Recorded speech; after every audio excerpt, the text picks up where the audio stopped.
Hi everyone, and welcome to Paranormal Path Peeps with David Young. How are you doing? Hello, Jacqueline. Nice to be on your show, and thank you for inviting me. Oh, welcome. It's so long since I actually spoke to you. Yeah, well, it's not that long, really, but it seems a long time ago. Was it? It Was it about does. May? It's Was it May or something? Wasn't it? yeah, it was May time. It's the first time we actually met. It's at the East Anglia Paranormal Investigators Para Fest, it was called. And what a Yeah, great day that was. yeah, at the farm in Skegness, if I remember rightly. Yes. It's quite an amazing location. That was. There was quite interesting things going on. I thought, and some of it was a little. I mean, I don't know how you feel about it, but I thought some of it gets a bit slow as well. People want to sort of hang about and chat and stuff, when I just Yeah. want to be there and doing stuff, Doing stuff, yeah. Yeah. I think that's what happens. You do get to know people and it's like a family. Yeah, And I'm bad for it, I tell you. Like yeah, you see these people on Facebook, then you meet up with them. It's like, oh no, I'm chatting too much. yeah. But yeah, it's a brilliant day, Well, wasn't it's what I it? can't understand. People have paid their money to go on a ghost hunting event, and they're all standing there chatting, having cups of tea. That's I about know. Yeah, and like we went out to the fish and chips restaurant, didn't we? At Oh, that was lunchtime? nice. Yeah, that That fish and that chip. was lovely, wasn't it? That was lovely. Yeah, because I think But yeah, we had a meal together, didn't we? I think with a couple of other people. we did. Yeah, we went up Yeah, Skegness, which it's a is very nice fish and chip shop, which I think was suggested by Gary. I think that was one of his favourite fish and chip shops, I believe. yeah, that's right. It was just a lovely, wonderful day, and the weather was brilliant again. That was. We were very I've lucky been there. there the time before, and the weather was just and it makes it, doesn't it? Yeah, I hadn't been there before, but so some of the things that were going on there, I thought were quite interesting. I mean, when they were doing like when you put the earphones on, and someone's talking there, and I don't know what you actually call it, and Estes someone's method. asking questions. Someone's asking the questions, and you're seeing Yeah, what you're coming out on the earphones, and it was actually some really interesting results that on is that. actually one of my favourites Hmm. because when people can't hear, Has he got a name? Has he got a name? When you Estes do method. Yeah. right, okay, So yeah, it's absolutely it shows wonderful. you what an expert I am. Well, yeah, but there are different methods and techniques, aren't there? And Yeah. Well, that was the everyone's first. See, that was the first time I'd seen that. So I found it very. I mean, and I found it since then. I've seen it at the Festival of the Unexplained as well. They did that right, yeah. with Danny Moss. I don't know if you've seen a couple of his shows. He's got No, the haunted hotel thing, yeah, and I've not yeah, really seen much of this, to be fair. I've watched one or two, but yeah, yeah. But he was yeah, doing that as well, and it was really, really interesting. yeah.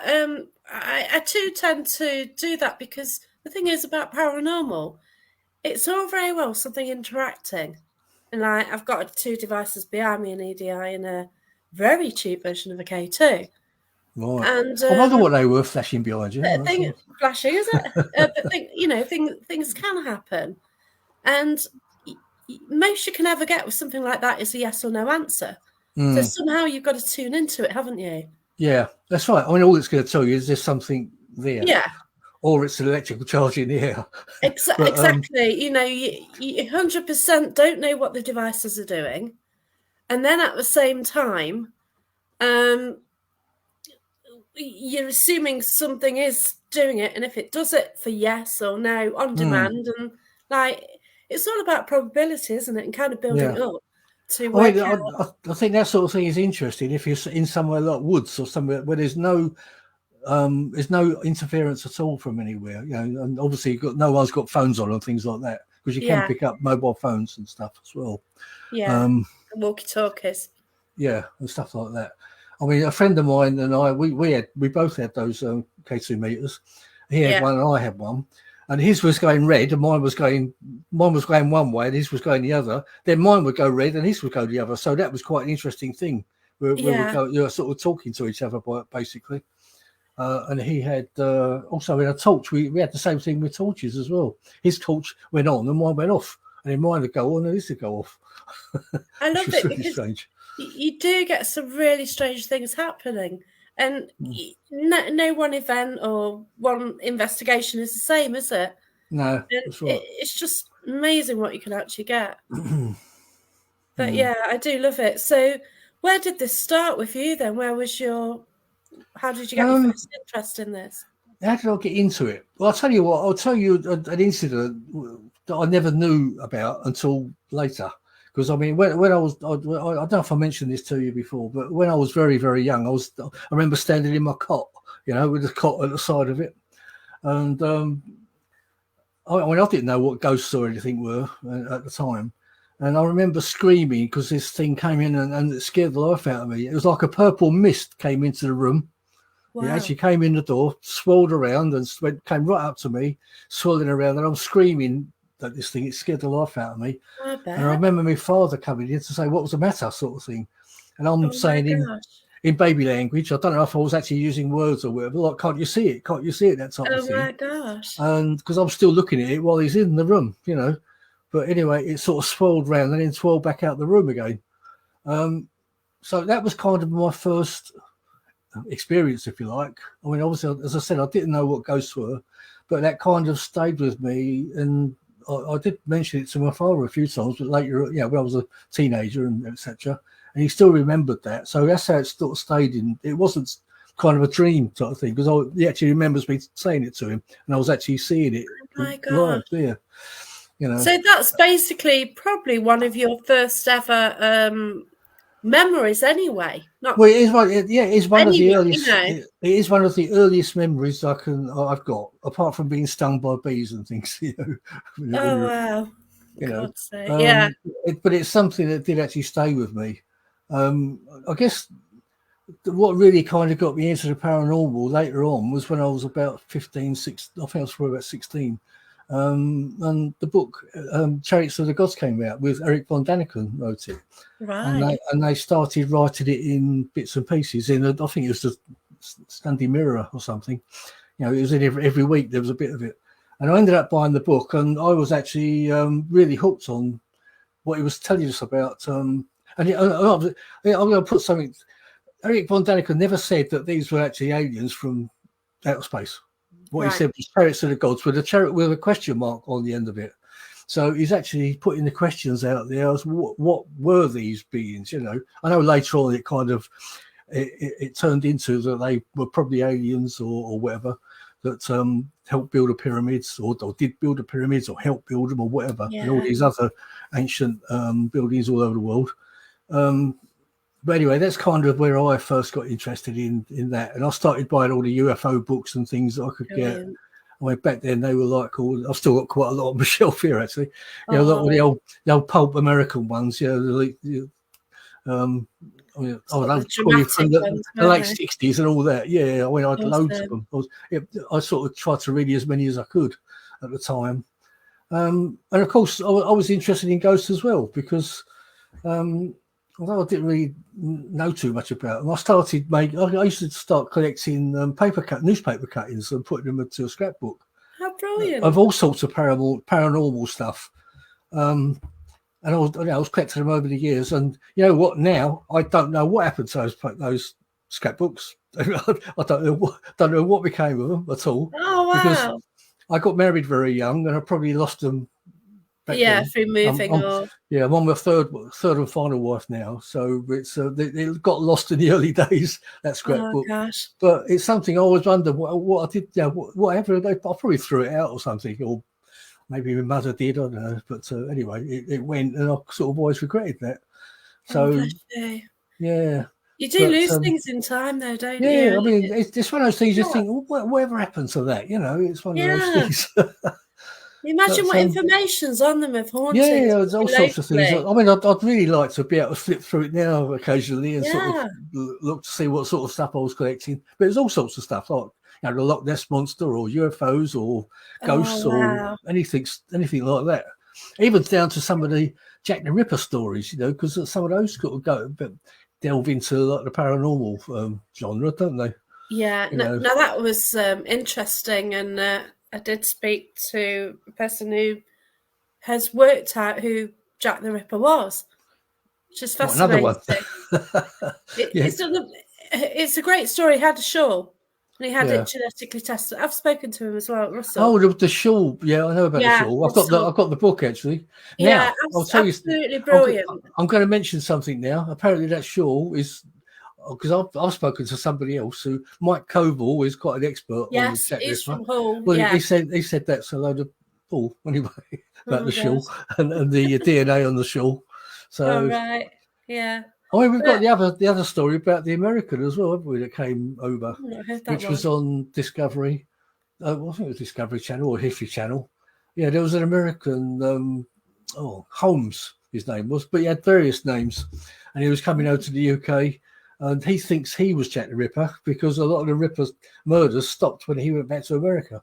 Ah, So I actually had him on my show a couple of years ago, to be honest. oh my gosh. After Wow. after he was on the Discovery Channel. Yeah, so Gosh. yeah, Jeff Mudgett, his name was. Bet that was an interesting But conversation. it's his ancestor who he thinks may well have been the Ripper. Wow. That's yeah. So did he have any theories then? Well, he thinks that what is his H. Holmes? I think his name was. That Right. was what his name was. But he was actually a serial killer, well-known serial killer in Chicago, back in America, and this Okay. is why he thinks that it was actually the Jack the Ripper that came over here as well, under different aliases. Oh gosh, So right, yeah, because he's got the background then, hasn't he? yeah, there was the Chicago. It was a big Chicago hotel, and they called it the Horror Hotel or something. But it was all used to get people in this hotel, murder them, and all sorts of things. You know, Wow. all sorts of horrific things. Similar MO and everything, was it? Yeah, well, they're actually talking. He's talking about. They're actually talking about making a movie of that particular person. Ooh. So whether they'll put the Jack the Ripper bit of it into the film as well, I don't know. But there's people like who was it? I think it was he. It's quite a big name. He was interested. It's sorry. Whenever you're doing something like this, I always forget Yeah, the I bloody know. names. My name's is like it's Russell. What was this? Russell You Edwards. I want to, couldn't yeah. remember it. The names are always at the top of your head, and they just disappear. Oh yeah, it's like you just speak like boom, gone. But yeah, the whole story is fascinating, and yeah, it's like the paranormal, like everything, like we experienced personally. Amazing stories. Yeah, I phoned somebody up yesterday because there's a pub local to me, and somebody mentioned it's haunted. So I phoned them up and said, I might be interested in coming round. And he went on to explain some things happening. He says, I might seem crazy, but I says, well, actually, I do this every weekend. I accept what you're saying is true. This is what you've experienced. And it's just fascinating, isn't it? Oh, yeah, you've got to take people that... You can't just think everyone's nuts, basically. You've got to take people as you find them at first. If you find out they're nuts later, then it's good, Well, that's fair. Yeah, fair enough. But like the stories I can come out with are so bizarre. But I could speak to somebody who does paranormal and I go, oh, by the way, this. But then I could speak to somebody who doesn't do it and says, just go with this. It sounds stupid, but just go with it, and it's just mad, isn't it? But I love it. No, I agree with you. Like I say, I mean, I try to, as I say, take people at first value, and think, and I tend to believe. Maybe I don't know. I do tend to believe people anyway. Then you find out to your cost that they're telling you lies or porcupines and whatever you want to call it later on. But I do tend to believe people most of the time when they tell you something, because most people don't really want to come forward with the stories that they come forward with most of the time. It's something that they're only speaking to you about because it's something that's troubled them over the years, That's it. It's like me. I mean, I don't go around telling everyone that I saw this mist as a baby. It's only on things like this when you're talking to people that are interested in it, Yeah, where like most people, like on Paranormal Path, that they do have an interest, and a lot do go out investigating frequently. Like Jeanette goes out. I bumped into Jeanette. Annette, I know she goes out. She was at Stoke this weekend. David Alcorns, thanks for joining us from Florida. But it is such fascinating. And isn't it great to meet like-minded people as well? Oh, definitely. Yeah. Always is. We did mention the Parafest, and you get I went to the Parameet, I helped out there. But when you meet people that you've met on Facebook, then you meet them in person, Mm. they don't seem any different to the people that you've been speaking to well, do they? No, you do actually. You feel as if you've been friends anyway. You know, I mean, it's Yeah, like when I met you, and I know you now. We're friends, basically. You yeah, know, if I saw you that's somewhere it. else, then we're mates now. So That's it. It's that's all, just the isn't way it it? is. Oh, hello. You know, Yeah. you know, But yeah, I've had fish and chips. It's all good now, isn't it? yeah. Well, this is why these things like Zoom and what we're using here, StreamYard, it's great for you. I mean, you're home and you're in mine, and it's kind of you don't need to actually visit in person, do you nowadays? No, that's it. A quick shout out to 727 Paranormal Live. Thanks for joining us Yeah. from Hello to everybody. Nice to join you.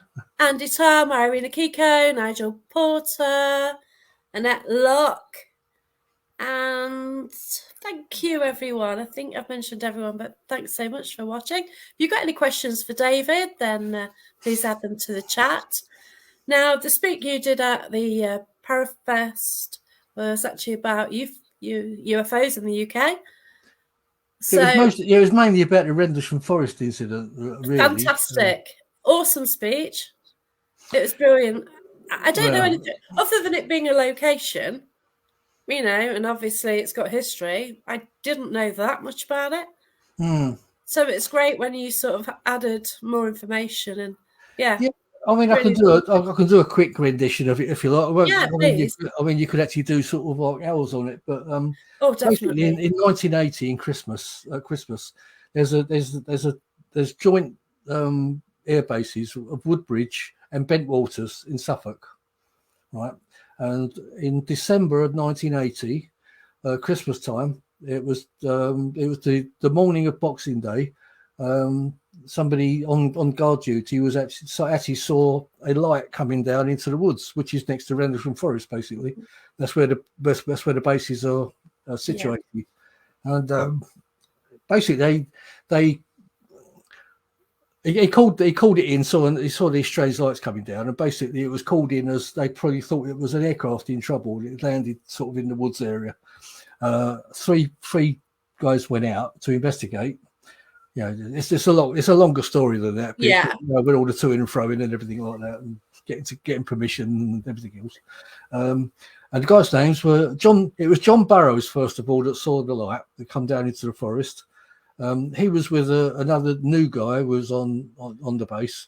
I think his name was Cabansack. His name was Ed Cabansack. And he called in to Jim Peniston, who was actually in charge. He was the staff sergeant at the time. He was on charge of the night duty, and he was actually in security. Or was it the other way around? Anyway, but yeah, anyway, he was the head honcho, if you like. But yeah, anyway, these three went into the woods to investigate what these strange lights were. They were having all sorts of communication problems going back, actually into the base with the walkie-talkies and stuff that they had. yeah, They left Ed Kovansek a little bit in the woods away from, so there'd be like a patch period, so they could actually talk to him and he could sort of relay it to the base. So he was a relay person. So John Burrows and Jim Peniston went further on into the woods, and they apparently came across this craft that they saw in the woods. wow, And it was like the size of a car, I guess, a large car, and it was black, and it was shaped like a I don't know, like a lozenge shaped type all right, yeah, craft. Now, Jim says that he went up to the craft and he was taking notes about it, and he actually touched the craft, and there was like some insignia on the side of it, wow, and he got a strange feeling when he touched these insignia. Now, John Burrows apparently passed out, and there's some other stories that have gone around over the years that he actually jumped on the craft and he was and all that, but that's all sort of rubbish, really. That's kind of that happened. But John apparently passed out. But they did have some missing time when they eventually went back to the guard gate, which is Eastgate, basically, which they called it, which is where they left from. So that was that. I mean, next day Jim started having these binary downloads, and he was actually writing them in his book. and he wrote 16 pages of binary. You know what binary is? Yeah, Ones and yeah. zeros. Yeah, 0, 16, 1. yeah, Yeah. ones and zeros. He had Yeah. 16 pages he was writing down in Oh his my notebook. God. And he kept that all to himself for many years, because he thought he was going crazy, basically. He went back out to the woods the next day. He had a friend who was a decorator, and he had some plaster of Paris, which he took off of him. And he actually went back into the woods and he made plaster casts of these indentations of where this craft came down. Wow. Now, he says that they weren't actually solid legs, they were like a beam of, so if you imagine a beam, but it still made Yeah. an indentation. In actual fact, there's a fantastic book that Jim wrote with Gary Osborne about it, and it's called The Rendlesham Enigma. And it's about Right. 700 pages. It's a massive book, and it Wow. actually tells you, if anyone's interested out there, it tells you minute by minute and second by second who was involved, who was where, and My on God, the that's events. fascinating. Yeah, because I mean, it wasn't. Now, what happened 2 nights later? There was another incident we don't hear too much about, so I won't mention it here. But it was another major incident 2 nights later, which involved Colonel Holt, who's another good friend of mine. Right. Yeah. Obviously, they live in America. They don't live over here. Yeah. But what happened was lights were seen again coming into the woods and in the sky and everything. And there was a Christmas party going on, because I mentioned to you it was Christmas party. I think it was an award thing going on. And someone came into and interrupted the party and said, it's back. And of course, Colonel Holt said that what's back? And he said the UFO. And he said, oh, no, because he didn't believe, he just thought it was Oh, all right. rubbish, Yeah. as you would. He said, right, let's Yeah, settle this. And he got together a small team and they went out into the woods. Obviously, it's a longer story than that, because they get a team together and saying who was there and everything like that. But they went out into the woods, basically. They went out and they were following these lights in the sky, which were flying about. And apparently they were shooting beams down at into the woods and all sorts of things.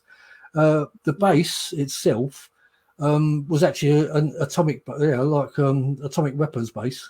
Oh, okay. So that goes with a lot of other stories, doesn't it? Yes, yeah. I mean, it wasn't known at the time, because it was, in actual fact, they kind of had, it's not official still now that they had atomic weapons there. No. Which obviously they would have broken British protocol, because they were not supposed to have had British atomic weapons there. I suppose they just let them get away with it. But anyway, do you remember the days of the Greenham Common?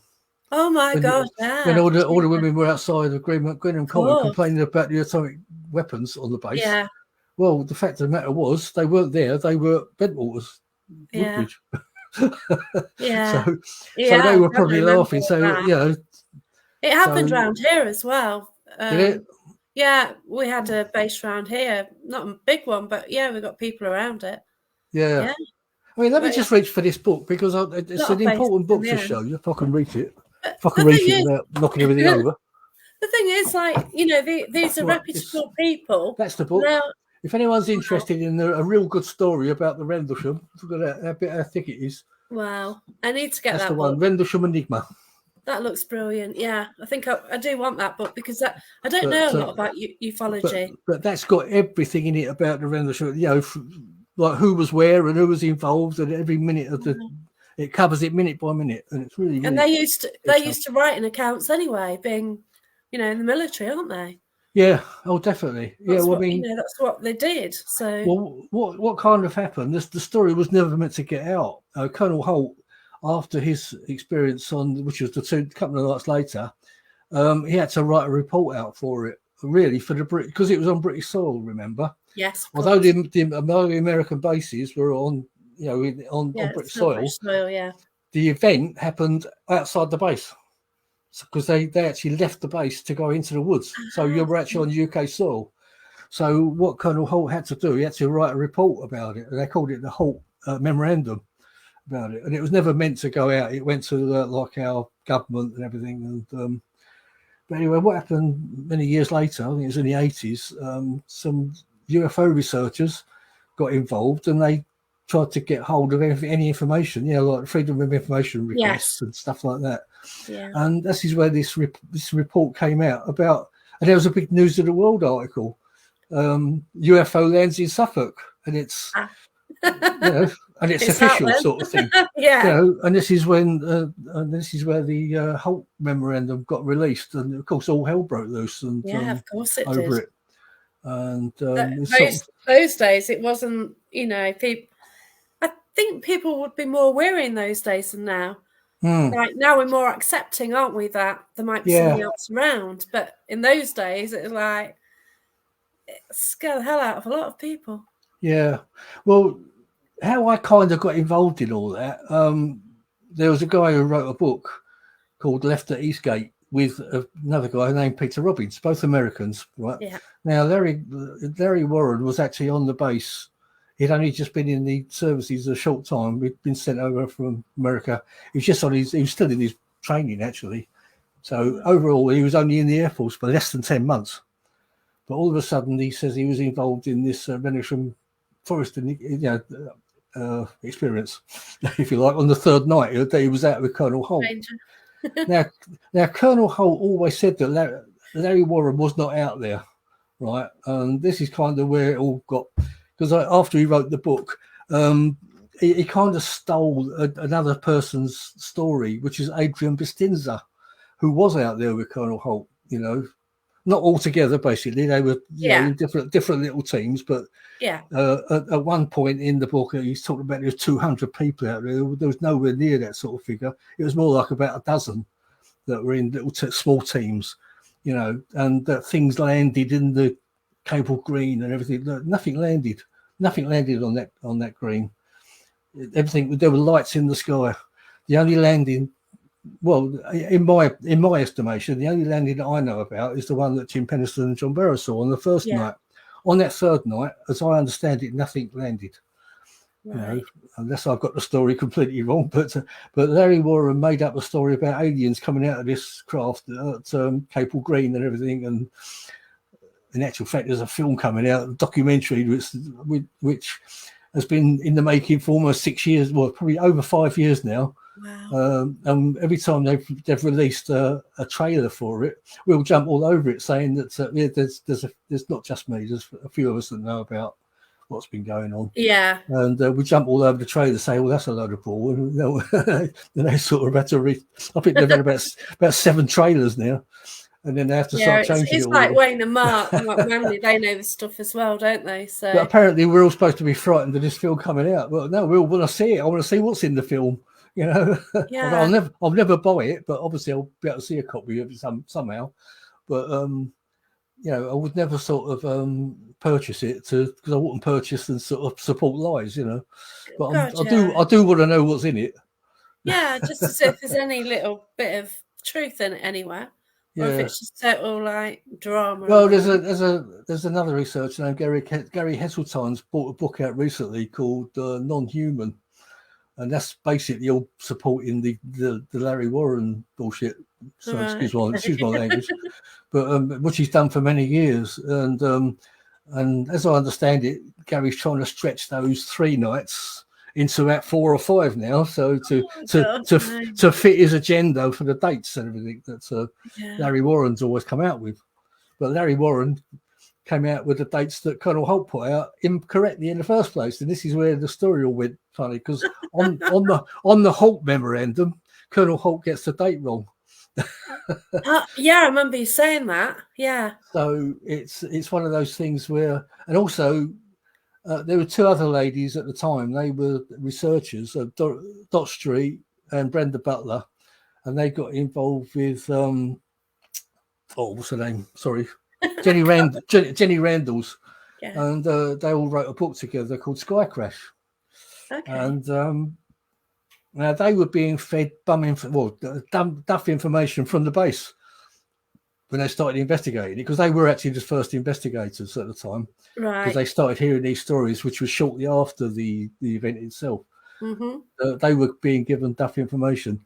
Now, if you sort of look at the Larry Warren yarn, and the information they were getting, it kind of matches up. But they were, a lot of the dates and events and things kind of match. Oh, I see. Because they use a fake name in the book for the person that was giving them the information. We actually know what that person's name is now, but at the time we didn't. But yeah, it's a long. In actual fact, I would say that the Rendlesham Forest UFO incident is probably the most mixed up, crazy bunch of information that you've got to really sort of. You've got to plough through it to find out what the truth is and what really isn't the happened. truth is. You know, I've got a lot of great respect for Jim Penniston. He's become a good friend. Although I've never met him, we're actually good friends because we speak a lot online and everything, like we're doing here. Yeah, that's it. Yeah, he's great. And Colonel Holt is actually a personal friend. He's actually stayed in my home and everything as well. Oh my gosh, that's wonderful, isn't it? When he's come over and visited, I actually sort of arranged a conference for him a couple of years ago as well. Oh, that's beautiful. Before the world went mad with all the rest of the, It's lovely how you sort of get to meet people, though, isn't it? It's fantastic, yeah. I mean, and the Colonel Holt has always said to me, when I asked him personally off the record and stuff, when he was obviously talking to me in my living room and everything, I was saying, do you know what actually happened, Chuck? Chuck, his name was. What actually happened? Do you actually know? And he says, we don't know what it was. We were seeing these lights, and I can never say to you what it was. You know, because you do hear some of these newspaper reports saying, "Oh, Colonel Holt said it was a mothership and everything, and there was aliens and everything all involved in it." But he's never said that. He does. Yeah. He has said things like other people have said there was a mothership and there was aliens reported. And he was talking about the Larry Warren bullshit. Oh right, yeah. Choose my language. But. You know, so that's kind of what he was talking about there. But he said to me, they don't know what it was. All they know is there was lights, and they can't explain them. Yeah. You know, so. But for them to initially come out with that as well, and the information to get out, obviously more restricted at the time, but obviously more it's now out. Yeah, I would say that book I held up that I showed you is probably the best book on the subject. Because it is so detailed. You know, if you want a minute by minute of where everyone was at certain times, and I'm going to look it up. To be fair, and what everyone said, and all the different things that people have said over the years, they've said different things at different times, and it puts all those things together, so you can sort out the wheat from the chaff for yourself. Awesome, it's brilliant. So Wayne says here, Mark, he saw Mothership last year. Mark took a photo. Wayne also had an occurrence where he saw something in the sky, and then down the road there's something else in the sky, wasn't there? So sort of went in that direction. So hello, Wayne. Nice to see you. if you do look, I've got a friend who, oh my gosh, Saturday, I need to join him. So they go out and sit in a old pit area, and they sort of look up and watch and try and see if. Yeah, Wayne's just said he started reading the Rendlesham Enigma. It's a good book, isn't it, Wayne? Awesome. It stops him from writing his book, though. Yeah. But, it sounds a brilliant book. And, if people do want to know about something, the truth of something, then that's it, isn't it? You've got to go to the source rather than made-for-TV films or something. Which can be... I suppose I ought to mention, I mean, we talked about UFOs and things. I mean, the next thing that happened to me, I was about 8 or 9 years old. I was living in London at the time because I was born in London. You might not be able to tell, but I was born in London. And we moved to Essex when I was about 15 or 16, I think it was something. But anyway, we lived in London. I was about 8 or 9. And one evening, I was sitting on my steps. And I was actually watching a star move and stop and move and stop in the sky. It was coming down. Wow. I think it was coming downwards and stopping and moving and stopping. At the time, as a kid, I just thought, it's a star moving and stopping. I never thought anything more of it.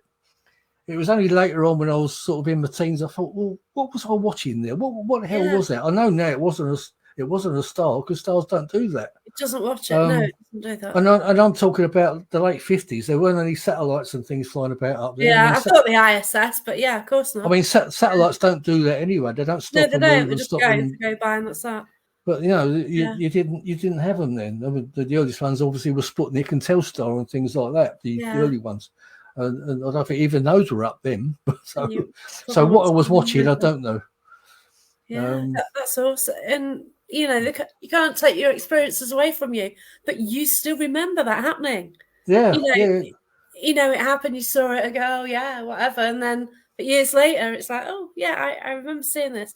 Like my mum-in-law saw this cloud in Cleethorpes, and they get a lot of things happening over the Cleethorpes side. But then you've got the base nearby anyway, Donnanuck, where they've got like the bombing area. So they got, you know, the military planes always practicing around there. But she see these weird clouds. Like a cloud went one way, then it went another way, and it kept doing that. Have yeah. you heard of something like that happening before? Mm. Is that's freaky? It is. I mean, the best one I saw, in actual fact, when we moved to Basildon in Essex, I actually was coming home from my girlfriend's at the time. It was about 1966. Yeah, that's how old I am. I was coming home from, and I was watching a big orange object going across the sky. It was pulsating across the sky, big orange, and it was all Wow. different. It was all different shades of orange. It weren't just like a. It was very difficult to describe. It was like an incandescent orange thing going across the sky, and as I say, I remember it as being all different shades of orange. It wasn't like a bright light. It was like a just like an incandescent light, I suppose you can describe it. Yeah. And I say it was an oval shape to me, but it could well have been a round object on its side, if you see what I Yeah. mean. You don't know. Yeah. But as I say, I observed it as an orange object, and it was completely silent. It was because I'm sort of about 1 o'clock in the morning, and it was very quiet where I was walking. There wasn't a sound at all. So I can and I. It might sound silly, but I had this amazing feeling come over me when I saw this orange thing. I Oh, don't know if it was some sort of a. I don't know if it was something coming from that was telling me yeah. something. I don't know. Well, I had this amazing feeling of peace Oh, wow. and a realization that they are real. You know that they are really That's real. cool. These things, and of course actually happened after I'd been reading about all these UFOs and things. Maybe it was a message. I don't know. Well, it's like mediumship, isn't it? You know, that's what people do. They connect and they get. So Yeah, whether it's some telekinesis, is that whatever the yeah. I word mean, is? But yeah, no, I mean the thing is, I have spoken to quite a few people over the years about this. These things do appear to people, certain yeah. people, and only they can see it. So whether other people, because I'm not saying that Ah, I'm anything special or anything like that. Don't get me wrong. But I mean, I yeah, don't know if you know the Philip and Ronnie Kinsella. They had yes. an amazing experience where they saw a big UFO over their house where they live in Bedfordshire, and they were both seeing it, but whether everyone else was seeing it or not, I mean, I think there could be like a corridor where they're actually seeing this thing.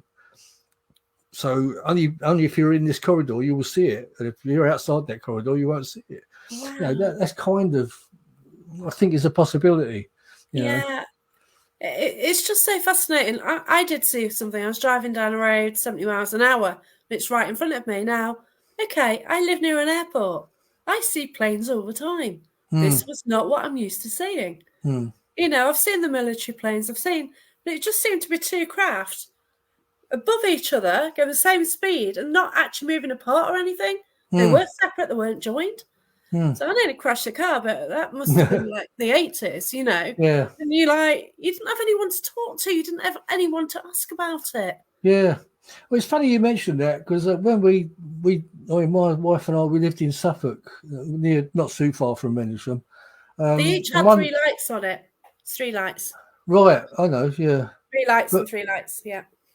one night when we moved to that new place we were in, and we got two young puppies, so we had to walk them out in the evening, late at night, Oh, yeah, bless before you, yeah. bedtime type of thing, you know, for their last wheeze and whatever.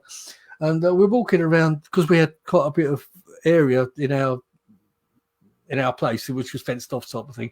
But my wife actually noticed them first. There was two pods things flying across the sky, and she Wow. said, "What are they?" And they were like grey pods. No, they weren't lit up or anything, and I couldn't see them at first. And she said, "There," and they were flying along side by side along this, Yeah. you know. That was like And what I saw, but it's one above the other, and they didn't part, they didn't, yeah, and I was kind of catching up a little bit with them, but they weren't changing much, you know. no, So, But but yeah, these weren't lit up at all. They weren't airplanes or anything like, because you'd normally have airplanes lights or something. But there yeah. were two grey pods flying across. Yeah, that was Was that pretty weird. daytime? No, that was in the late at night. That was That was probably late at about night. half 11 or something. Oh wow, yeah. Because where we lived, it was very dark, so you had a nice clear You could see sky. it better. You Yeah, know. that's right. Yeah, I do have a lot of lights around me anyway, but Mm, this was something unusual, and yeah, I've remembered it from the 80s. mm, I don't know what it was to this day. It's not something that I've seen since. mm, And you kind of do remember vaguely the description and everything. So mm. Andy's got an interesting one. His sightings were seen by 6 of us, like an aeroplane with no sound, flew over the castle, stopped dead, moved off in many directions at a vast speed, then returned to a starting point. It went in many directions. Does it mean the one craft went off in many directions? Yeah, Or did the one craft go in different directions then? Oh yeah, there's about a minute delay, so because sometimes you get you hear about these craft and these little things that are little balls that come out of them, and they seem to go off in different directions.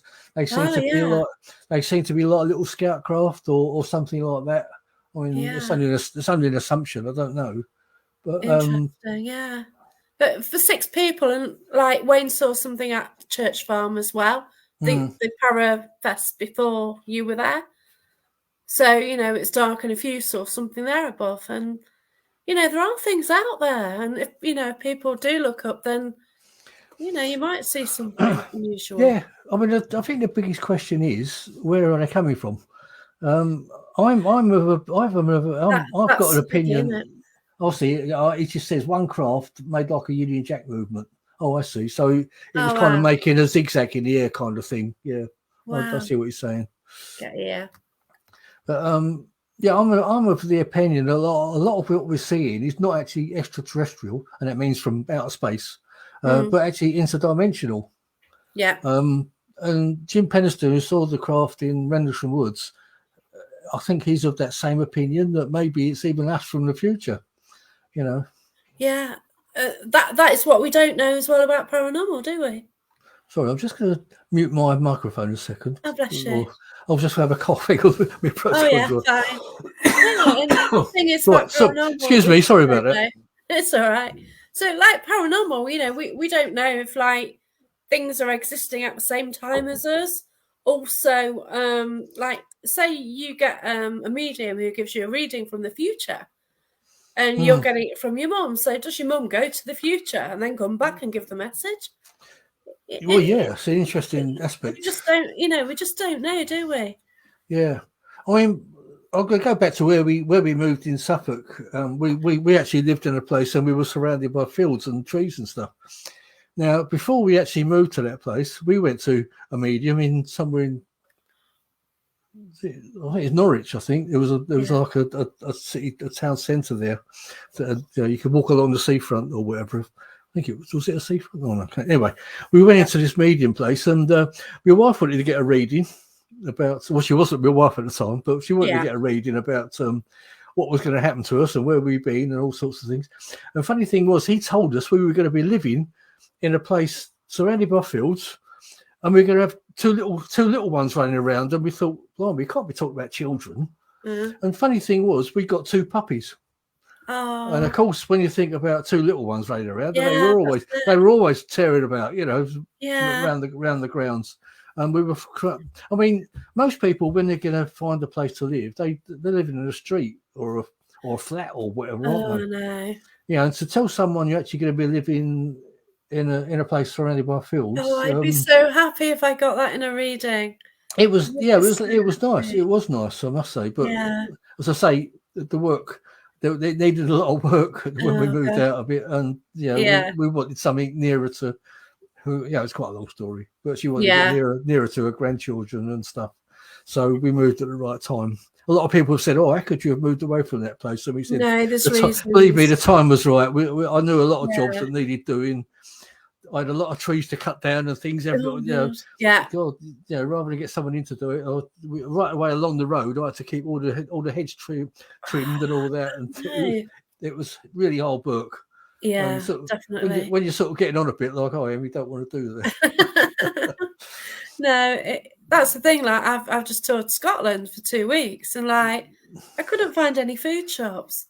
Oh, Now, yeah, tell me about it. Yeah, if you're so far away from everywhere, yeah, well, you've got to be really organised, haven't you? yeah. If you get a power cut or something, you just got to be ready for it. Yeah, You know, you that's go what to my wife places. and I suffer from. Whenever we go anywhere to an event or something like that, we want to go out for a meal.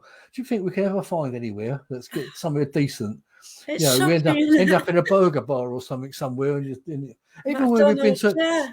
we've been to America, you know, sometimes we've been in some like a motel or a hotel somewhere. You want to go out and get something to eat, and everyone's shut, and it's a nightmare. Yeah, I lost weight in Scotland because like, I just couldn't find where to eat, and I didn't fancy the cans I'd taken with me. So you buy these like you put a can in a pan. It's got like chicken and white wine sauce or chili, or, Yeah, and it's okay-ish, but you know you do want proper food, don't you? Oh, met yeah, exactly. Tony. Hi, Tony. Met Tony in Scotland as well. That was a weird coincidence. Tony Ferguson. Yeah. Yeah, brilliant. We investigated a cave together and got some brilliant footage, didn't you? Tony's got a brilliant camera, and we picked up quite a lot. And Tony's good on hearing voices. Is he? So, and also the voice, I think his energy picks up voices as well. Right, that's interesting. So I'd hear a sound, which was a voice, but Tony could hear what was being said. And then the camera actually picked it up as well. So, yeah, fantastic. So, yeah, wow. give Tony Ferguson's page a watch because it's just amazing the evidence he gets. Tony Ferguson, I should have to have a look. I don't know if we're friends, are we, Tony? I don't know already. But Yeah, but oh wow, it's just fantastic evidence. if we're not Tony, can you send me a friend request? Bless you. But yeah, but you know, we just love sort of traveling and trying to see what you can get, really. Mm. And what's your best? Have you had any other UFO encounters then? Not really UFO encounters. I mean, I told you we lived near. Yeah, he just said yes. Yeah. All right, Tony, thank you. Well, yeah, when we lived in Suffolk, as I said, we were about 20 minutes from Redington Forest. Now, I got to know Brenda Butler quite well. We used to go out into the woods together at night, not just for her and me. Don't get silly old silly. But there was a lot of little teams of us used to go out in the woods, and because she was quite psychic and everything, and she was being an investigator. And we used to get some really amazing photographs of. I mean, Brenda would say. I mean, Brenda was amazing. She could actually say there's some activity over there in that direction, and you'd actually point your photo, take your photo, and take about 7 or 8 photos in that area. Yeah. And when you look back, you couldn't see anything obviously going on. But when you look back at the photos, most of them they'd all come out like dark black. And all of a sudden you'd have loads and loads of orbs. Loads and loads of orbs, and then black again. Now, I mean, I know a lot of people say you got a lot of dust particles and liquid particles in the air, but to my way of thinking, if you're shooting a load of pictures straight one after the other, they should all have those dust and liquid particles in the air. Yeah, that's right. And also, when you look at the actual orbs on the photos, you can see the same orbs have moved, and they're actually different colours and different sizes, and you can see other shapes within the orbs, which is all quite fascinating. It is fascinating. It is, because I got a photo and everyone will go, oh, yeah, moisture. But the thing is, we asked Spirit, will you come into the next photo? And then there's an orb in it. Well, what can you say? Well, he's exactly right. I mean, I was say, I'll be taking pictures when Brenda hasn't said, oh, there's some activity over there. Most of them just come out black. Yeah. You don't get orbs and things. Most of the photos, you could take like, I don't know, 100 photos in the woods, walking around in the dark. And you can bet that 90 of them, or 85 of them, would be just black. That's right. Now, if it was dust and moisture in the air, you'd be getting all those all the time. Yeah. So you see, the cameras have got a lot better now, haven't they? Yeah. Like your early digital, my God, everything had an orb in it, didn't it? Oh yeah, definitely, yeah. It really did. Now, Well, I mean, Brenda's had some amazing things over the years. With, I mean, you can't see these misty shapes, but she'll take photos, and you've got all these weird misty shapes in them. You know, it's quite frightening, some of them, because she's experienced all sorts of well, I mean, oh, it sounds silly, but like little monks and things that they've seen. They've seen Oh, aliens, wonderful. greys, and all sorts of things. You know, Does she see them psychically, or does she see yes. them? No. Well, Right, yeah. apparently they're there, but she can see them cyclically as She well. sees them in the mind's eye, or does she Yeah, see yeah. She their? can sense. She can sense them. Yeah, That's brilliant. Yeah. but they've had some really weird experiences up there. You know, unfortunately, she's not too well now. She had some Um, strokes and that, so she can't do those sort of walks that she used to enjoy. You know, but yeah, we had some amazing nights up there. yeah, it's a place I do want to go to. I keep meaning to every year. I don't know. I think I'm getting a bit booked up for next year already, unless I go up there on holiday. So I don't know. Yeah, I might head that way on holiday for a week. Yeah. Yeah, Hey, maybe. so what's your big out? Oh, I could always beat you up there or something. Yeah. I've spoken to Wayne and a few other people actually. Give me a shout if ever you're going up there. I'll Oh go my with you. gosh, yeah, it'd be cool. Yeah, yeah, that'd be a good one. Yeah, because if Wayne's near it as well, so Yeah, yeah, because I'd just Wayne lives get in one. Colchester, doesn't he? So Yeah, that's it's right. not too far from me. I mean, I only Yeah, we met up. awesome. Yeah, Wayne just said I'll join you. Yeah, nice one. Wayne and All I, right, we, another trip we sort down south. we met up again for a Colchester ghost tour trip, which we all went walking aroround Yeah, you Colchester, said awesome. which was really interesting actually. I think even Wayne learned a bit, didn't he, Wayne? But I think apparently Wayne knew a lot about Colchester anyway. But I know he enjoyed Yeah, that walk around as well. that's But brilliant. I thought it was good. Yeah, it's just fascinating the history of like various places and that, Mm. and every town city's got its own stories and fascinating. They really are. Yeah, there were a few Yeah, things. he said he said there were a few things he didn't know. Yeah, sorry, I'm taking over the show now. So. It's all right. Yeah. So, have you had any paranormal encounters then, other than your um, first to be miss? honest, on ghost hunts and things like that, I find. I mean, they're probably the most paranormal events that I've gone to. Yeah, where I've been on these ghost hunts, and I Yeah. find a lot of ghost hunts get quite boring sometimes. But then Yeah. all of a sudden something will happen, and you think, "Oh, it was worth coming now," Yeah. you know. But that always seems to be when you're sort of thinking, "Oh, should we give up and go home?" You know, and then something will happen and sort of just pique your interest. And but yeah, I mean, things like table tipping and stuff like that, I hadn't experienced that, and I always thought maybe it could be faked. But Yeah. a couple of times when I've experienced table tipping, they've been quite amazing. Yeah. There was one event we went to. I think it was an old workhouse somewhere, and people had to take their hands on the table, and I'm thinking, oh, someone's going to be pushing this. Yeah. But everyone was taking their hands off the table one at a time. Now, when it came turn to for me to take my hands off, I was actually looking under the table, and I was pushing on it like that. Uh-huh. And it felt like there was something actually under the table pushing it. It was like Oh wow. it was like on a spring, and I thought, well, this is just unreal. You know, Random. there, Yeah. there was just no way that someone could be faking this because it was just like it was like a force was under the table pushing it. So that kind of convinced me that there was something in it. Probably there are times when someone is pushing it, Oh and yeah. the I same as had when you that. get Ouija boards and stuff like that. You know. Yeah. Um, But you I can mean, get some great information. You as I really say, talking about Ouija boards, I mean, I guess my earliest experience with a Ouija board, when a lot of teenagers, we used to do, can. you make up the little cards with all the letters around it, and you put them Oh around, yeah. and you get a wine glass and all that. We used to do it quite a bit as teenagers. When I was probably about 16, 17, Oh etc. well. And there was one particular young fella who didn't believe for what was going on. So yeah, it was my girlfriend's friend's boyfriend or something. And anyway, he didn't believe it. He said it was all that rubbish. Anyway, one particular evening, we said to him, well, I'll tell you what, you go and sit in a corner, get a piece of paper and write something on this piece of paper, and we'll sit here and we'll ask the glass and we'll see if we can tell it. We'll find out what you've actually written on that piece of paper. And he said, right, okay. And he went and sat in the corner, and nobody could see what he'd written. He was sitting there, sort of writing. And then he said, right, okay, what was Vince, I think his name was. So what has Vince actually just written on this piece of paper?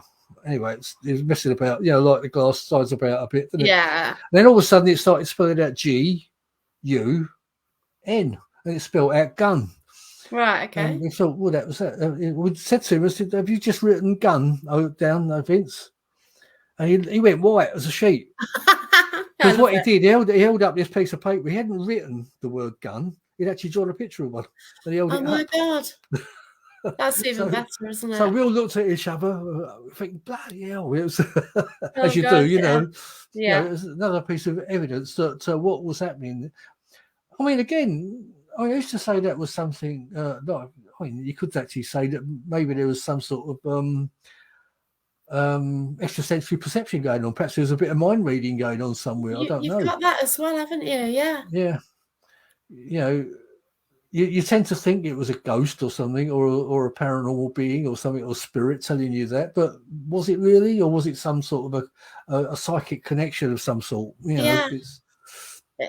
That's what I love. We really don't know the answers. That's what I'm saying. That's what I said to you before we started the show. None of us, I don't think any of us are experts. We've all got our own opinions. Don't even get me on that one, no. No, I mean, I know there's some people that like to think of themselves as experts, and there are people that know a lot more about stuff than other people. But I think we're all on a high, different levels, aren't we? I mean, we're probably the bottom ones, and you've got people up here that know a little, but we're still not experts. Yeah, that's right. You've got your own experiences, and then you try and work it out in your own head what happened, and you try and get answers, don't you? And it's just fascinating. And I don't know how you feel, but I mean, to me, the closest person to an expert, and he just blows my mind every time. I'm a great follower of David Icke. Now, I haven't seen much of him. I would say probably 10 years ago, I didn't really. I was on the fence with David. I could have heard of things about he believes that everything else, reptilians and everything else like that, and he's got and it's all God. He says he's the son of God and all that. Yeah. Now all of that is a load of bull, because he's never acted like that at all. And a lot of things he said about reptilians and things has been taken completely out of context by the BBC and stuff like that. Because when you actually start listening to what he's actually saying, a lot of it actually makes an awful lot of sense. And I've started reading his books and things over the last 10 years. Is he on GB News? He's not on GB News. No. They won't have him on. They've been kicked off of all the mainstream media because he's coming out. They don't want him saying what he's saying. Right. Okay. So that went a bit away from. That was more real, wasn't it, than some channels? Yeah. Well, yeah. On some shows, the late shows, some of the things they come out with. But a lot of the things, they're still controlled, aren't they? Everything is, isn't it? But I mean, a lot of what David Icke says about the holographic universe, and it's not just him says it, there's quite a few other scientists now. I'm sort of starting to get my head around, and I'm starting to think there could be a lot of truth in this. Yeah. Because it kind of makes sense. On his latest book called The Dream, I'm reading at the moment. And wow, it really takes a bit to get your head around. It really does. And what he's coming out with, I mean, where did he get this information from? It's not something that even he doesn't know. He actually says he doesn't know where he actually doesn't know how this information comes to him. Yeah. So that's kind of a strange thing. And when you actually read it, it's actually quite complicated. You could actually give up with it and think, I can't get my head around this, so I'm just going to put it aside. It's like years ago when bless you, Wayne, take care, see ya. See you, Wayne. Got your show in a bit. So Wayne's usually on the Dark Mirror show sometime after me, so I read a book about, it's back in the 80s. Somebody had a book on astral projection, right? Yeah, and I was trying to read it, astral travel, and it's like, oh my God, and it tells you the methods of how to. And it's mind blowing, when you sort of go into the detail of it and everything. And once you start reading some books, it's some of it's very difficult to get your head around of it. But, that's right. I mean, in the late 60s, I was hearing things about astral projection and astral traveling and stuff like that. and I knew someone told me that he does it, and I really got interested. I thought, well, and he was trying to tell me how to do it, and I actually went through a period where I was actually trying to turn my mind off and do this astral travel. I could never actually sort of get to that point where, I mean, apparently we all do it, but we don't know about it, you know. That's right. It's fascinating. Like I do know somebody who does it. And also I was in an experiment at Sage Paracon where Richard Estep sort of did projection from the US. So they were trying to do something and we had to tune in and, you know, that sort of thing. And it is amazing and fascinating. Yeah, it does fascinate me, actually. Yeah. Well, I'll tell you a little story about my wife. Before I knew her, my wife's got asthma, right? She has to have her pumped. Oh, she's fine. It's all controlled. And yeah. But before it was all controlled, many years ago, I think it was about 20 odd years ago, before she knew me, she actually died 3 times on the way to hospital with asthma. Oh, and God. she actually, apparently, she said she saw the light and everything, and she actually was. Wow. And apparently she followed this light, and apparently she was given the choice whether to either go on into the light or come back. And she actually made the decision to come back because she's conscious of that decision, That's to come fascinating. back. Yeah, it is. It's but she's actually experienced that, and apparently the ambulance drivers who took her to the hospital actually told her she died twice, or I think it was twice on the way to the hospital. Wow. And they brought her back. But they actually came into the hospital to see her the next day to see if she was all right. And they actually told her about that. They said, "Oh, we're so pleased that you're okay because you did actually die twice on the, so." Oh my gosh. Quite a interesting story. But she actually says now she's not afraid of dying because she knows what's sort of there. She's seen it. Yeah. And it was such a thing about there's such an all-encompassing love sort of thing, that you feel. But she came back because she had things to finish. I think probably to meet me. Whoops. Yeah, that's it. Well, you got your family out there and all your pets and everything just waiting for you. And I mean, I'll tell you, there's another funny thing. So people say. Yeah, she'll tell you another story. If she was here, she'd tell you another story. When she was a very small girl, a little girl, she always was fascinated with the name David, right? Okay. And nobody ever knew where she got it from. Wow. Now my name's David, you see. So whether there's any connections there, I don't know. But later on, when she did get married to her ex, and she had she named her first child David as well. So, but she always had this fascination with David. She's called her Dolly's David and everything like that. So, as I say, nobody knew where that fascination with the name came from. Even now, she's got this fascination with David. I don't know what it is. Or it's past life. It could be past life. It could be something. Yeah, it could be something like that. Yeah.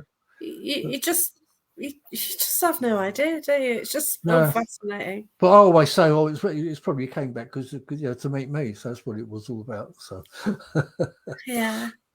So is there anywhere that you'd like to go then?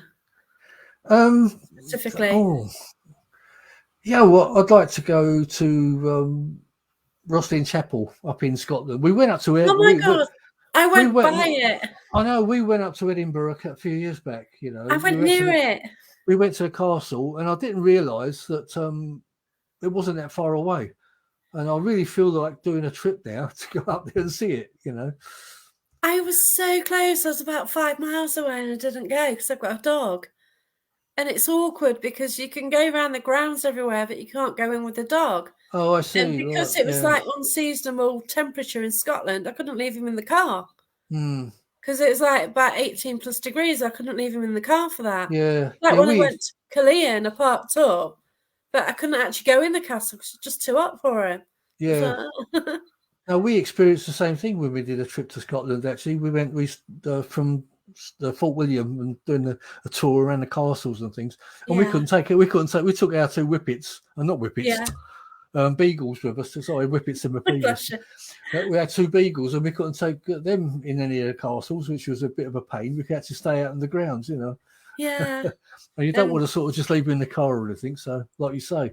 Yeah, that's right. He is fine in the car and nobody will take him or the car, put it that way. So he is quite protective of the car. But yeah, Yeah. any temperature, you can't. Yeah, I So mean they were only sort of like just almost 2 years old then, so they're yeah, quite young dogs. But yeah. My mum and dad's they used to go to a warehouse and the dog was in the car 5 minutes and we managed to chew through a seat. So yeah, oh right, oh no, we've been very lucky with that with our two I have. beagles. Yeah. I mean, the only thing they ever did when they were puppies, they did have an exploding bed. You buy them a Well, bed, they always do that, don't and they? you The get all first the stuff. bed. You come back. They used to sleep in the conservatory, and you'd have an Yeah, exploded bed. All the bits everywhere. But yeah, they're good at that. and they both The they're all first sitting ever there. I bed. said, "No, they weren't us. It just exploded." Yeah, no, that's it. The first ever bed usually ends up in bits. Yeah, I I bought think mine a plastic one with a cover, a little beanbag in it. So he started eating the plastic, luckily. right. Yeah, no, But yeah, we've been lucky with that. Apart from they did chew my car once. The plastic runner at the bottom of the car. When they were chasing the ball around and running under the car, and then they're getting excited and chew the bottom of the car. But oh God, no. I've had that repaired since. So. Yeah, they're funny though, aren't they? Yeah. So, have you been to Area 51 or where you been in the I US? have been to not You in it, have? obviously, but I've been Yeah. to near the vicinity. I've been to Roswell also, Also, the town of Roswell. yeah. We didn't go out to the crash site because you wouldn't see anything. You can't, I yeah, mean, that's it. You I can only mean, go so far. if you're driving through New Mexico, much of it's all the same anyway. So, Yeah. I mean, wife, when we were out there, she said, "Oh, let's go and see where the crash site is." I said, "Well, look, if you want to go and see that, it's another 90 odd miles. I think it was 60 or 90 miles of that, and then you got to come back again also. And all you're going Yeah. to see is just what you're seeing now, basically the same sort of countryside as you're seeing now." And she was Yeah. already moaning about, "Oh, we'll always see these rocks and dirt and dust." So Yeah. I said, "So it's not really worth it." So, but Yeah. That Roswell, the was the town same with was, me. The castle, it's like you've done yeah, mileage and you think, no, because you've got to do the extra back. And yeah. no, Yeah, she's not it's really not. one for road trips, my wife. I mean, I am. I'm up for. I could just drive all day. Oh, wow. So, Yeah. but Yeah. Roswell, the town, is quite interesting. We went to the Roswell UFO Museum, which Oh, they've got wow. there, which was quite interesting. Have A they got couple of anything in there? yeah, you've got interesting paperwork and stuff, but I Oh, mean, you could probably spend days in there going through all the files and stuff they've got. oh, But obviously, fascinating. we were just there for a couple of hours. They've Yeah, got that's it. they've got like an alien display and all that sort of thing. Yeah, got to, haven't they, You've really? got to have all that sort of stuff. Yeah. But yeah, as I say, we were there for a couple of hours looking around. It's just one of those things that you need months to investigate. Yeah, But just have a definitely. quick visit. But the interesting thing I found with Roswell was a couple of bullet holes in shop windows. Okay. Because apparently we did hear that's what I have heard from some people, that Roswell was one of the most dangerous towns in the States for Oh, yeah. gunshots and so. God, no. Whether that's See? true or not, I mean, any Americans listen, I'm sorry if it's not true, but that's what I was Yeah. told. Oh, my gosh. Yeah. It's just an interesting place. Yeah, I would love to go. I don't know if I'd make the States. We'll see. Yeah. Well, it's It's a been a lot of place these to places, go. they're so far sort of away from each other. This is the problem, and because we're in the UK, we're not used to go. Like in the US, you're used to flying from A to Excuse B me. and then on to C. Now in the Mm, UK, we usually drive, and we can drive because I think 10 hours max, if that. So wherever we go, it's not that far in comparison to drive. But in the US, obviously, yeah, it stays, you isn't it? know, like I want to go to the Queen Mary. But I also want to go to Gettysburg. Well, there's a massive distance between the two. Yeah. I've been to You know, Gettysburg. and it's like how to organise it, isn't it? Because we don't know Yeah. how to do these things, so we're not Yeah. used to it. Yeah, I've been to the States loads of times, and I always organise my trips. Like basically, I can tell you how long it's going to take us to get from one place to another, and they're usually pretty close. That's good. But yeah, I've been to Gettysburg and places like that. Yeah, well, cool. What was the atmosphere like? Yeah, it's. I mean, I'll tell you what, it's a lot bigger than you probably imagine. You because you actually drive around it, and it's not like Oh wow, it's just not like a little Civil War field. It's yeah, massive. It's a massive area. There's one place where you got a lookout post, and you can look out over the entire area. Oh my gosh, And yeah. I'm not quite sure how big it is, but I would guess it's probably at least it's in miles. Oh The my size gosh, right. of it, because you got the little round top and little. I think it's little. I think it's little round top because there's like a hilly bit, isn't there? That's Yeah. got rocks and all that in it, where there was an attack, which was like a separate event type of thing. Wow. Little round top, I think they call it. Yeah. But yeah, it's a massive place. It's not a place you can walk around. You My know, gosh, you right. need to drive around it. It's like most of those Civil War battlefields, like Shiloh I've been to, Appomattox, well, quite a few of them. We did a few of my friends and I, a couple of friends and I, we did a Civil War tour once. Trying to travel around some of the Oh Civil my War sites, gosh. and yeah, that was good. Yeah. But to say they're massive, big places. Wow. Because I've been to Bosworth, but the thing that the Bosworth battlefield is actually on a different hill from where the visitor centre is. Yeah, And but I mean Culloden, that's tiny compared to the yeah, American Civil definitely, it's War hardly sites. anything. And yeah, I've been to Culloden as well. Mm, So basically, you've got two sides basically, and they're not that far apart. yeah, And then they just had the battle, and oh wow, to see the graves and the clansmen, and wow, yeah, it's fascinating to go, and it was weird and eerie, yeah. and I mean, I don't know how many people were involved in those in the Bosworth battle and all that. I'm not But sure. when you talk about the American Civil War, some of those battles, you're talking about like 100,000 men Wow, yeah, being involved, or like 20,000 dying on each side, or whatever, and stuff yeah, like that. It's astronomical, yeah, you it know. is. Like Culloden was a bad one, a big one as well. But I Mm, can't remember numbers. But yeah, and to say that the bodies are still there, mm, and they're just slightly underground as well. mm. It's wow, it's scary, isn't it? It is, yeah.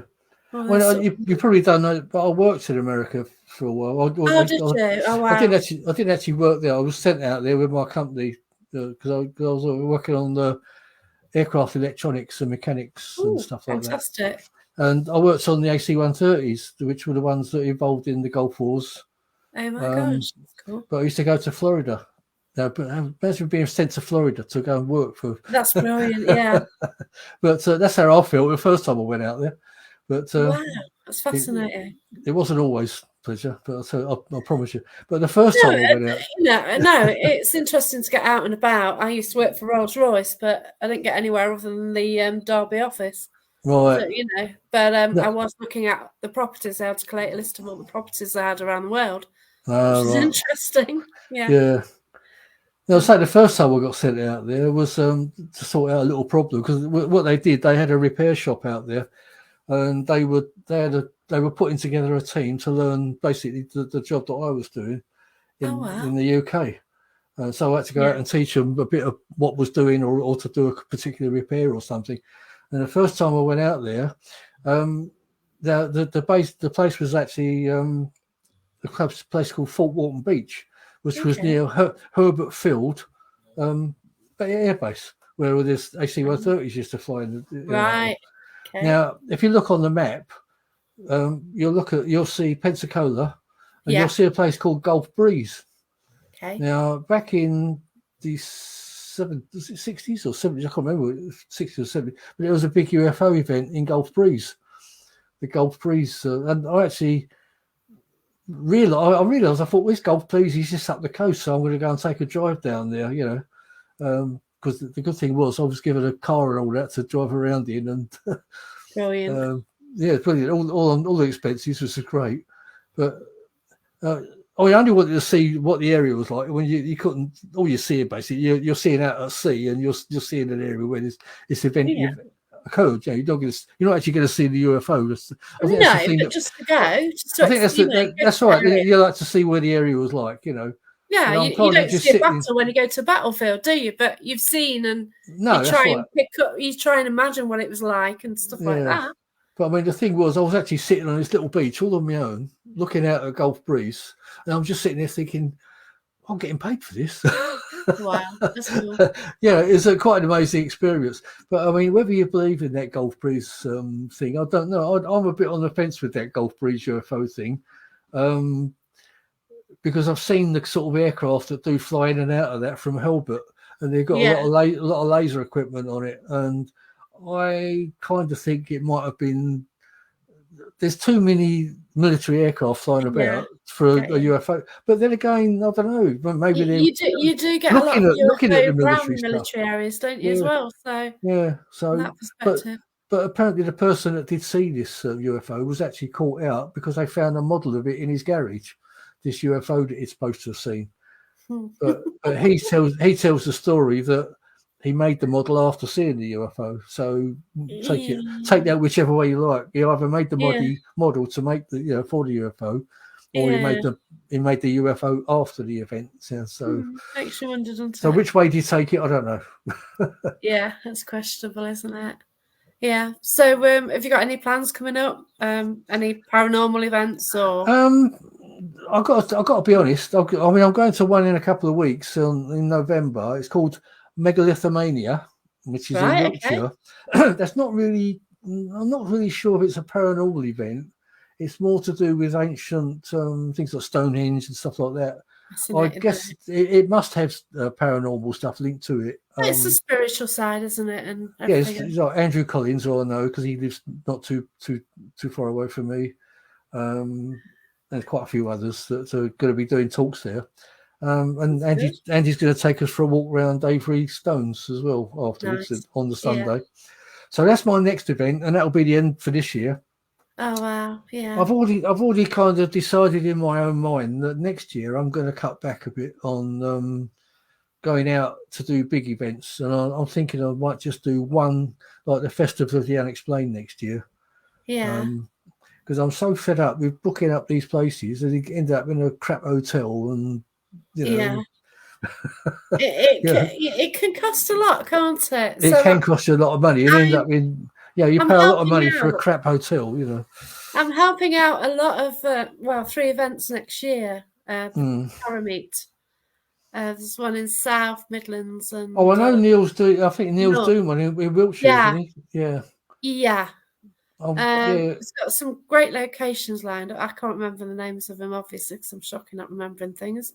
But yeah, so I'm just trying to sort things out there, and I have a dog as well, so I have to book him in somewhere. So it's just Yeah, working out that's more six, expensive, really, isn't it? isn't it?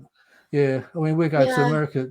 We're going to America next year. We've got to put the dogs in. That's going to cost us yeah, about another 500 quid for the 2 weeks yeah. to put It the is dogs in. mad, isn't it? Like one night, you're actually paying for two days. Mm. Where I go, so it's there, isn't it? Yeah, they don't call it one night; they call it 2 days, don't they? It's Yeah, like, it's 2 days now. It's about yeah. 48 quid for I two think I days. think they all do the same thing there. Well, because we've Yeah, got two, at least we could put two in yeah, that's together.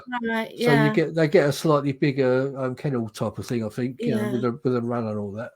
But But, it's all part of it, isn't it? I mean, if you want to do these things, you've got to put, well, yeah, that's you've it. got the Because extra expense, you've got to expect it. I'm going to York in April as well. I'm going to investigate the Castle Museum with Paranormal Research York. All right, So yeah, I yeah, can't wait for that one. So I don't know if Mackenzie will be there, but she works there anyway. So yeah. There's a few of these towns I really want to go to, like York. I've never been to. you've never been, Um, my God. no, I think I really need to go there next year. You need to go there, yeah. While I'm still young and healthy and all. Yeah, well, that's it. You No, got to make you the never. most of things. Yeah, there's quite a few of these big towns, like It's historic Whitby as towns. well. If you're I mean, going I've up, been to so many places in America, and yet here I've not been to any of these big cities, oh which I should wow, do. So I have really you should been make to the effort. Whitby? Whitby, I don't think I've been there. Yeah, well, if you head up to York, make sure They you get do know Whitby. they do good fish and chips there, apparently, don't Yeah, well, yeah, it's right. Fetch it from there, don't they? they? They bring it in and that's it. They eat it. So yeah, it's Yeah, I mean, totally I've been right. up to Filey and Yeah, places like that. nearly there then. Not Yeah, quite. that's right. Yeah, it's that You're long getting that ago. way. I mean, a good friend of mine, Paul Sinclair, actually lives up there. I don't know if you know Paul. He's written several books, No. Truth Proof about UFOs and All stuff. right. But I'll look 'em up. they see a lot of stuff going on up there. Paul Sinclair. Yeah.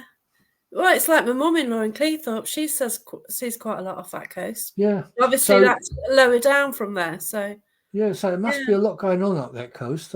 yeah, I need to go up interesting. there as well then. Yeah, there you go. That's your list getting bigger. Yeah, But but yeah. definitely York. I need to go to. Oh gosh, yeah, Several other places. But yeah.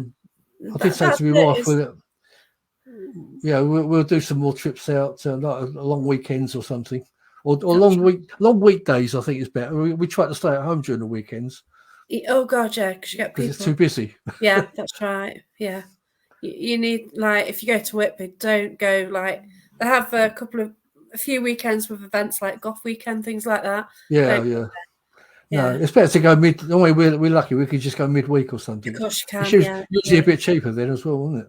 yeah, that's But, right. Yeah, but no, it's just some fascinating places with history. Like I do like Brixham as well.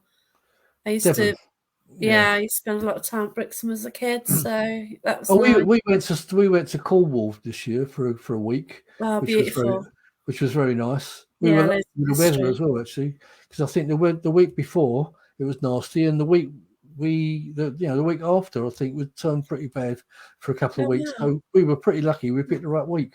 Well But, done, because like, was it before July? Because July started getting a bit ropey, didn't it? it was the beginning of July if we went. Ah, yeah, that I think I went the second week of I went from the 8th, I think, of July, and it just That's started right, getting and a it bit was shucking ropey. it down, wasn't it? Yeah. Yeah. But we went somewhere I'd always wanted to go to there, Tintagel Castle. Tintagel. Oh, it's beautiful, isn't it? It's Fantastic, yeah. wow, right on the cliff edge. Did you go down to the beach? Went all the way around. Yeah, it's brilliant. Yeah. You I got the mean, beach and there's you really caves got to on have strong top of it. legs. I tell you that. Oh my To gosh, yeah. walk up and down there, because Yeah. I mean, Absolutely my stunning. legs were giving up on me on part of it, but Yeah. I think I fell over there at one point as well, bashed my Oh knee. my gosh. But yeah, Tintagel, it's just beautiful and It's fantastic. it's The just place a history. I'd always wanted to go there. I thought, oh God, we've got to do this. So let's go up to Tintagel for the day. Yeah. But the funny thing was to get to it, I don't know where we went, but my sat nav was taking me all through the countryside, all around. Oh, Where the hell is it taking us? yeah. And it seemed to be taking forever to get there. But when we came out, it was kind of a straight road out. I thought, well, why didn't it take us in that way? But where? It seemed to take us all through the countryside. I don't know what happened, but That July though, because it might have been busy then. yeah, early July, yeah. Yeah, so it's starting to build up a bit, isn't it? Yeah, the weather was beautiful, I must say. It was That'd be beautiful. it then as well, yeah, because it would be. Yeah. Yeah, the roads can get quite busy down there. But at least that was something else I could tick off that I've always wanted to go to. Yeah. Definitely, yeah. That's right, because I want to go down to Rougham and Rendlesham. So Right, yeah, Rougham, the yeah, the aircraft. airbase, Yeah, yeah, we did a ghost hunt there with the East Anglia Paranormal yes, Investigations Group. yeah, Um, I don't remember much happening actually on that event, apart yeah, from I think my wife had a couple of strange experiences where we were standing in a circle and she was doing this. I don't know what they were doing, but this thing where she was being pushed backwards. yeah. Awesome, yeah, like a human pendulum. Yeah, something They like ask that. questions, yeah, Yeah, it was weird, but she yeah, didn't think anything would happen. That was happening with her. yeah, She's not the sort of the person that would fake it or make out it was happening. yeah. It's a weird one when it first happens to you. It is Mm. strange, Yeah, but she said she yeah, felt this pushing on her. yeah, Viv Powell, Viv yeah, Powell, Viv, yeah, yeah. because Viv was standing behind her actually. And yeah, it's Oh, quite cool. strange. That's brilliant. You do get so many occurrences, and that's it. It is strange, and yeah, and it's kind of why we do what we do, and that's why we're so intrigued by everything, isn't it? Mm. Yeah, But as I yeah, say, I think I'm going to cut back next year because it's the expense is getting too much, and I'm trying to work it out. Yeah, quite a lot already. of these things I sort of go off on my own this week for the weekend, and I think it's kind of not fair that I'm leaving my wife at home. Although she doesn't mind because some of these events are quite long, like Yeah, the other one, Awakening in Manchester, yeah, I saw that. It looked good. which was good, but that would be too much for her because it's like a 10 o'clock in the morning until sort of 8 o'clock at night type of thing, Yeah, or even 10 o'clock at night. So it's a long 12-hour day talks in and out, and it's Yeah. even too much for me at some point. But I don't think I'm They going are to. long days. Like Yeah, apparently it was like 2 days.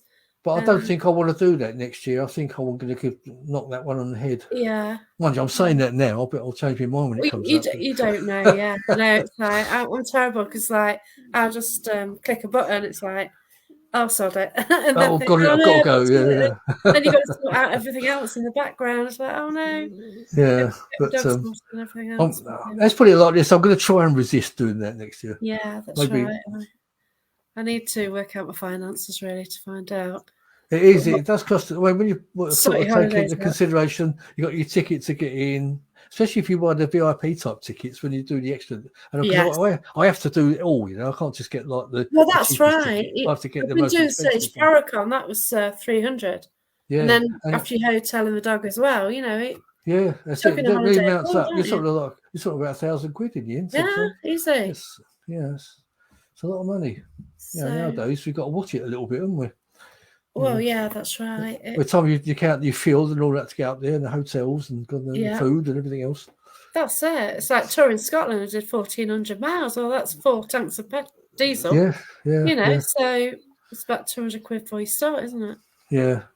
Yeah, it's It's scary stuff when you start. I'll try not to think too much about no, money if I you can. don't like diesel is like that. Imagine you don't put it onto anything, do you? It's just No, you fill up, it goes. That's it. You don't. it's like the festive video explained. I've already started paying. I've already started paying for that. So by the time we get into like June or so next year, You'll be I'd have sorted. paid for it. I'd have paid Yeah, for it. So and then that's you it. kind of think, oh, well, all I've got to pay now is the hotel and everything. So Less painless way of doing it, isn't it? Yeah. yeah, That's right. But oh god, yeah, you do spend a lot on the hobby, don't you? And yeah. it's amazing. And Um, the thing is, I've got tons of books that I'll never get a chance to read. So I'll well, spend more time reading books. I'm as bad because I bought all these books off people. I bought Wayne's books, I bought Penny's books, and That's right. loads of books. All you get the People time to I've do is sort of met. dive into. Luckily, a lot of them are not actually storybooks, are they? You can No, actually that's dive in, it. read bits and pieces here and there, and That's right, but I have got some I need to read, and it's like, well, I'm trying to finish my own book. I've written it, but I've got a sticking point at the moment. It's something crazy, and it's just how to put it in there, basically. And, I mean, yeah. while we're talking, you're gonna come on my show when I can. Oh, cheers, thank you. I'm I actually making wanted it. to mention your show before we finish, basically, as well. All So right. yeah, so Yeah, but that's opportunity. I haven't forgotten because I know I did mention it to you. So I just wanted Yeah, to say to you, bless I you. haven't forgotten, but it'll probably be sort of early in the new year, all right? Because Yeah, oh God, you've done I've 181 been shows now, haven't you? something like that. I've been shuffling around trying. I've been Oh, doing a bless few you. extra ones as well, but yeah, it'll be early in the new Oh, year, thank all right? you. So So I better pull my finger out and write my book. yeah, well, we can talk about It's your there. book and It's all that. 65,000 words. Wow. I've just got an issue with. I've got a past life issue. So I've got a lot of the story ties in with my past life, but it's just how to present it. Hmm. Because if you present it as one tale, everyone's just going to think you're nutty. And this is the issue. Yeah, no, I don't say everyone will. But No, not you're everyone. always. I mean, there's quite a few people out there that probably think we're all nuts, but Yeah, I know. But but not if all. that like goes out locally and they'll go, oh, that's that loony, Yeah, yeah. and it's like, well, at the moment it's all in little chapters. So I've got this and met this and that, and like people can put it together. Hmm. But is that the way I want it? And also, there's one like whenever I go to the National Justice Museum in Nottingham, Oh yeah. I have an issue. I'm going back there in November. I now know his name. I used to work for him in a past life. Oh This judge. wow. Exactly. It's fascinating. And it's just how you present it. It's getting cold again. Whenever I talk about him, it gets cold behind me. It's not the judge that you can sit up in the dock. It's Is it him, the yeah. dock? And apparently he does materialise sometimes. Is It's it him. that one? Yeah. He had me Wow, hung in 1868. that's But interesting. I can't get the name. I need Hmm. to find the name of who I was in 1868. I need to go back to my past life to get the information. I bailed out when I was actually in the dock with the judge there. Last time I went to National Justice Museum, I sat in his seat. He was he'd attached himself to me, There's a good medium who says, "Oh, you've got the judge with you." I thought, "Yeah, I know it," but she didn't even know that I'd got this story. This story going Mm. on. I sat in his chair, and I saw me in the dark in those days. So I saw what I looked like through his eyes.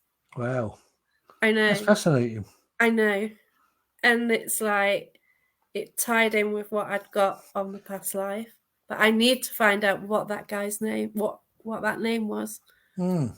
The haunted historian, um, Mandy West, she's actually looked into the information. She's found out his real name. I knew him as John Black. I found out through transmediumship.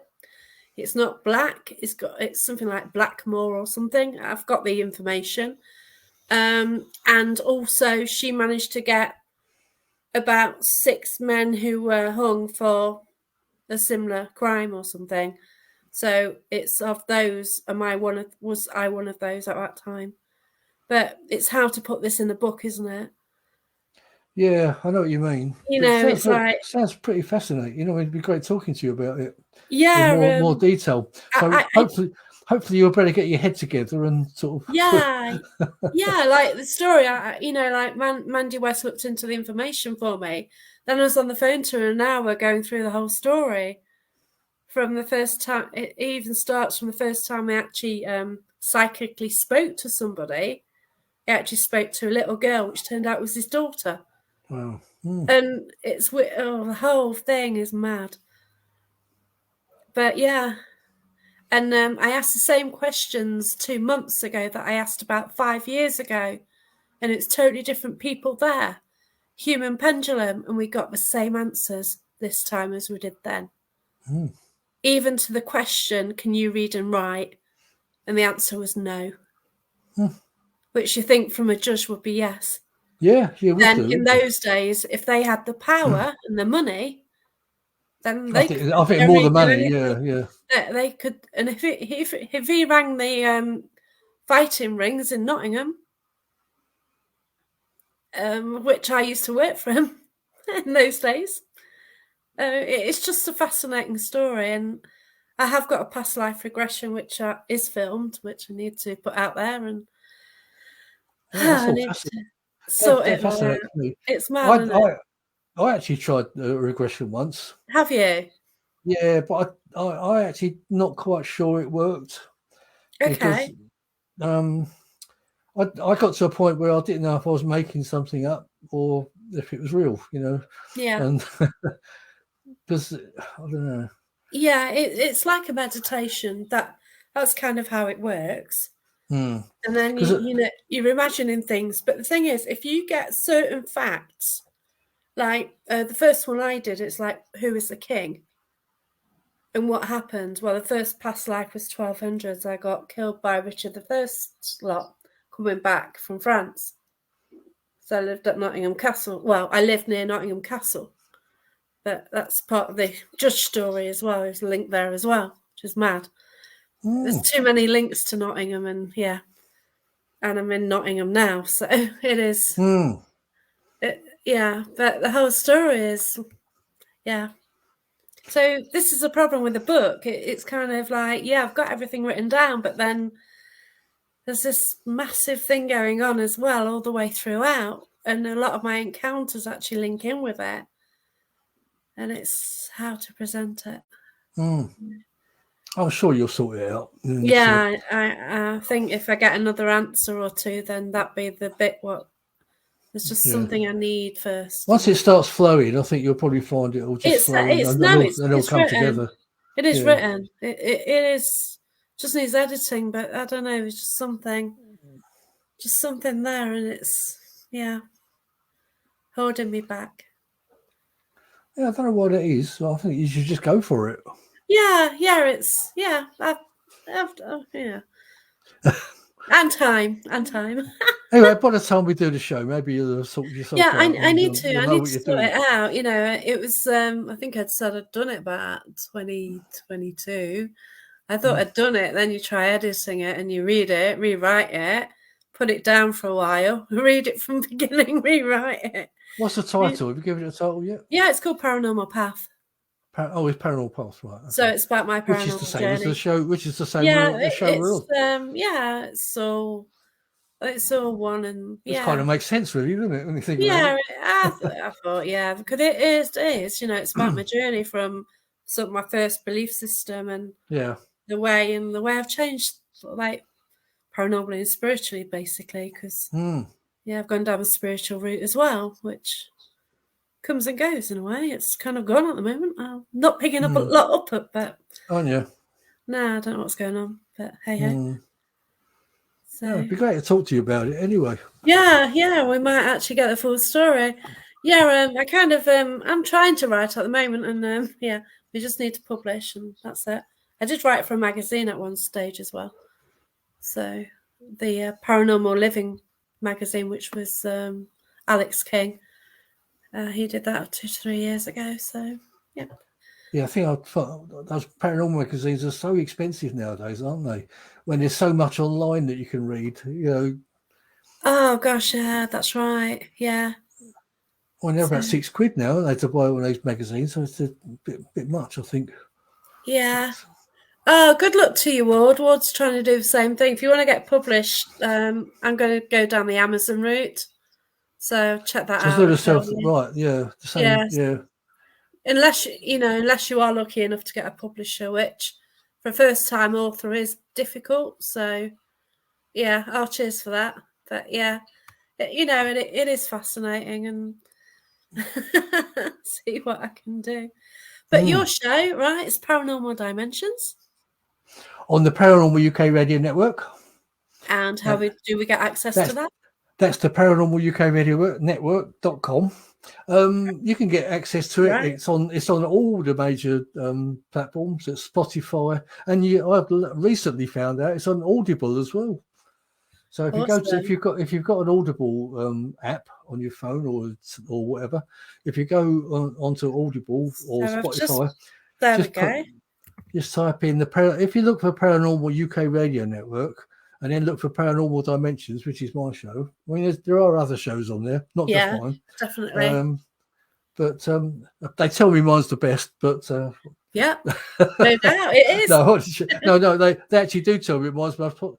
I don't understand why, but they tell me that mine's usually the most popular. So I still don't understand why, but there you go. Yeah, that's brilliant. I put it out on the chat anyway, so it's gone out onto my YouTube and everywhere just to thank you. give everyone information of where it does go out. And it's actually, I think it's turned out a link on there as well. I think you can actually click on the link. I do another show. Available. I do another show as well called Strange Visions, and that goes out on the Paranormal Panorama Network, which is linked with the Outer Limits magazine. Right. So that's monthly. That's one a month. That is. Right. Yeah, because I've just seen you advertising that one recently. Yeah.